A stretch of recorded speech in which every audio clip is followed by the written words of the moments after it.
Olá! Hoje a gente vai mergulhar de cabeça num conceito que, assim, à primeira vista pode até parecer meio egoísta, mas que na verdade é um pilar para uma vida com propósito.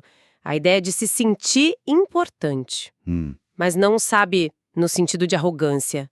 É mais aquela convicção interna de que a gente faz a diferença, que a nossa vida tem um peso, um significado. um tema essencial, né? Totalmente. E o material que a gente tem em mãos hoje é bem específico. É quase como um roteiro de uma aula, chamado A Experiência da Importância. Sim. E é bom a gente alinhar uma coisa aqui no começo. Ele tem uma ótica de fé bem definida.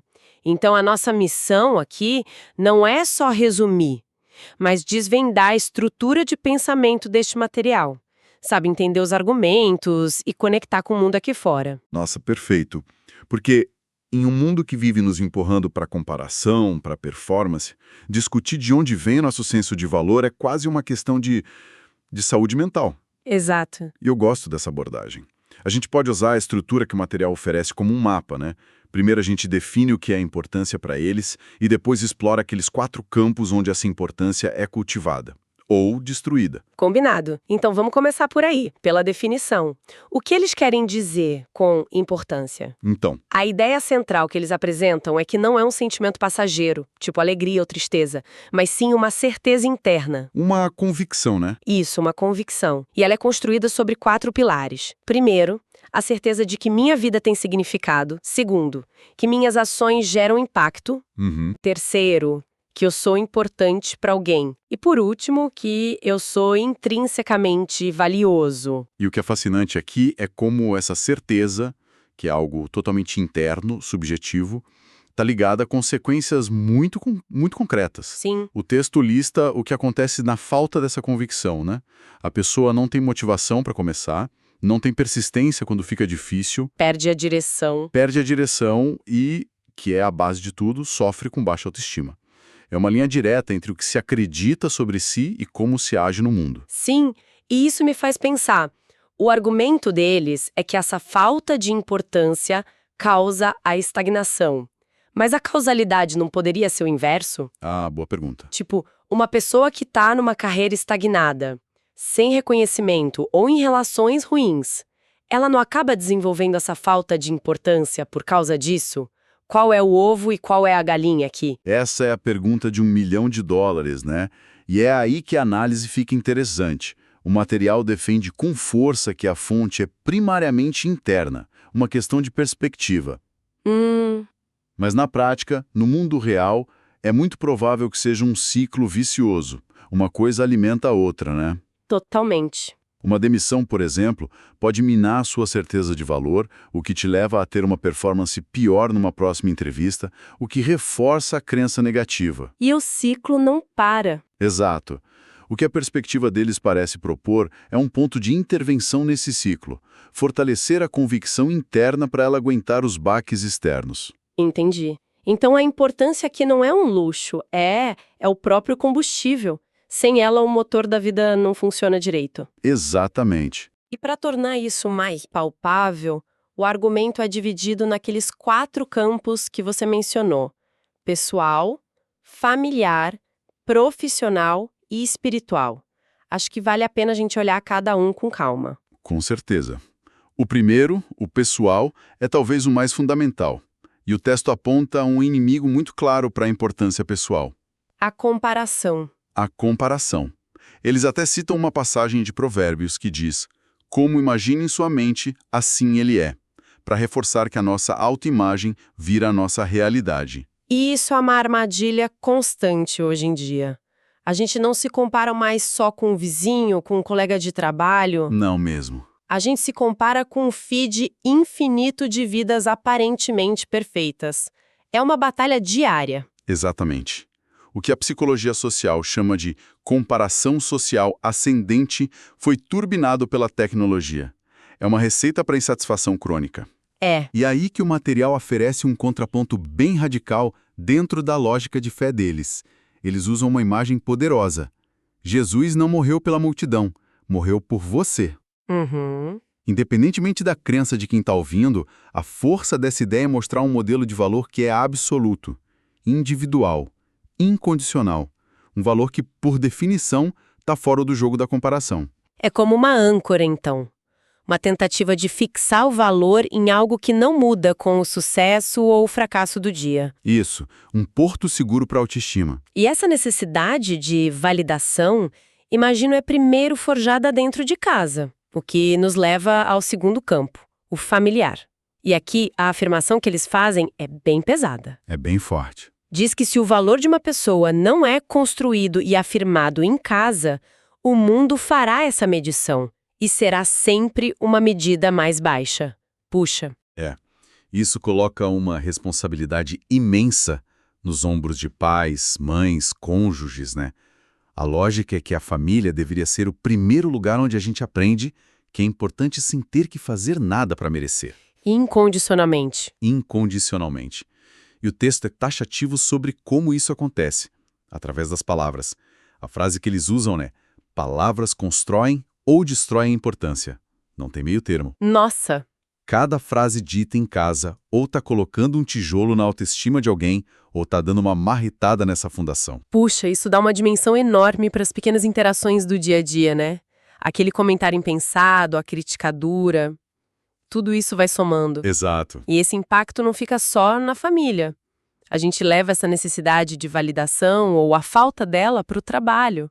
Como essa perspectiva aborda a esfera profissional? A conexão que eles fazem é muito pragmática.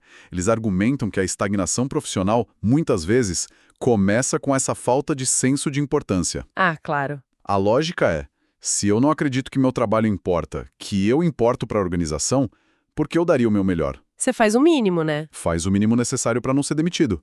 A falta de valor interno vira uma performance externa medíocre, que por sua vez gera menos reconhecimento e reforça a crença inicial. É aquele ciclo vicioso de novo. E para quebrar esse ciclo, eles propõem até uma espécie de fórmula, né? Algo sobre reconhecimento e recompensa. Sim, e é uma fórmula bem direta. Reconhecimento plus recompensa igual a combustível da importância. Recompensa é o lado tangível, salário, bônus.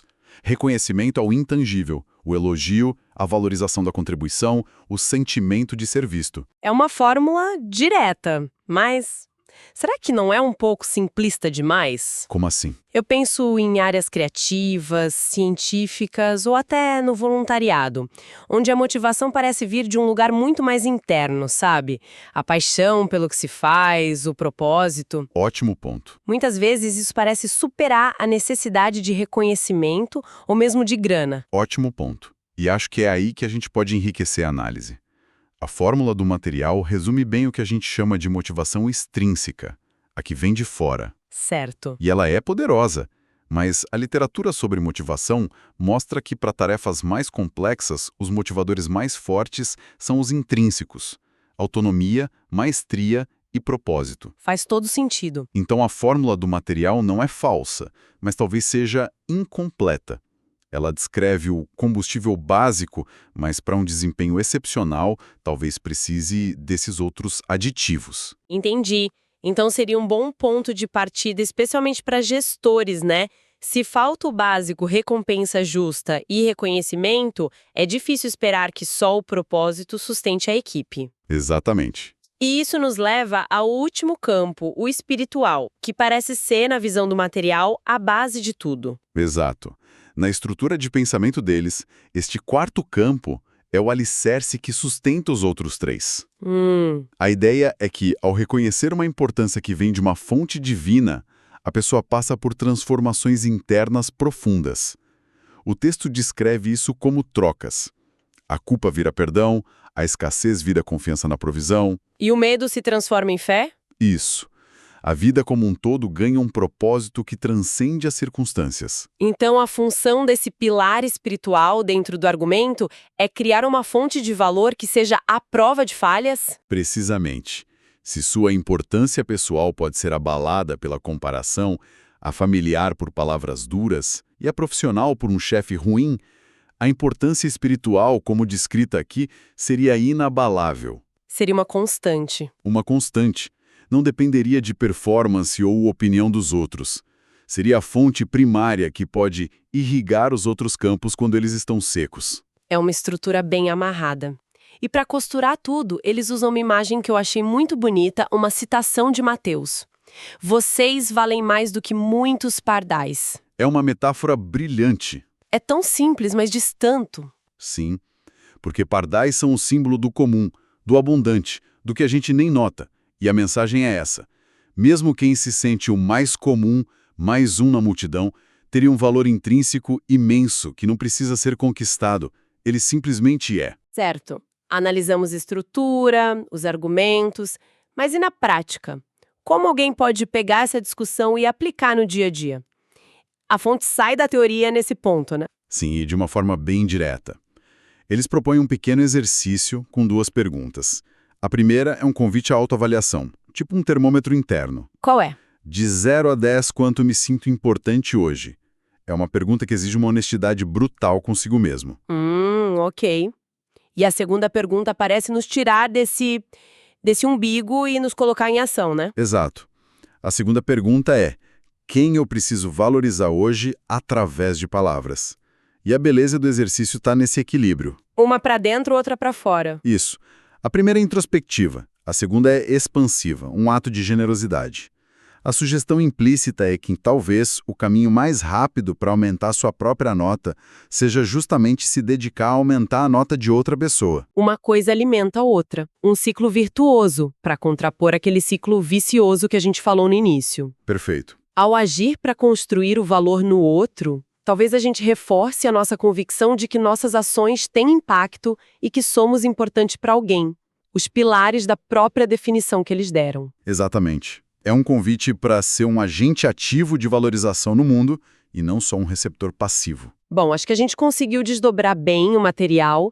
Se fôssemos resumir a jornada de hoje, diria que analisamos essa perspectiva que define a importância como uma necessidade humana, uma certeza interna de valor. Isso. Vimos como ela se manifestaria nos 4 campos: o pessoal, ameaçado pela comparação; o familiar, construído ou destruído por palavras; o profissional, alimentado por reconhecimento e recompensa. Mas que também anseia por propósito. E o espiritual, apresentado como essa base inabalável para todos os outros. Exato, foi uma ótima análise. E, para finalizar, talvez a gente possa deixar um pensamento que parte do que foi discutido, mas vai um pouquinho além. Manda. O material foca muito em como se sentir importante e em como fazer os outros se sentirem importantes, o que é muito valioso. Sim. Mas uma reflexão para levar adiante seria pensar na diferença entre a busca por ser importante e a busca por contribuir para algo importante. Será que são a mesma coisa? Ou será que o segundo caminho, o de se dedicar a uma causa, um projeto, algo maior que nós mesmos, é na verdade a forma mais autêntica e sustentável de encontrar o primeiro? Fica a reflexão.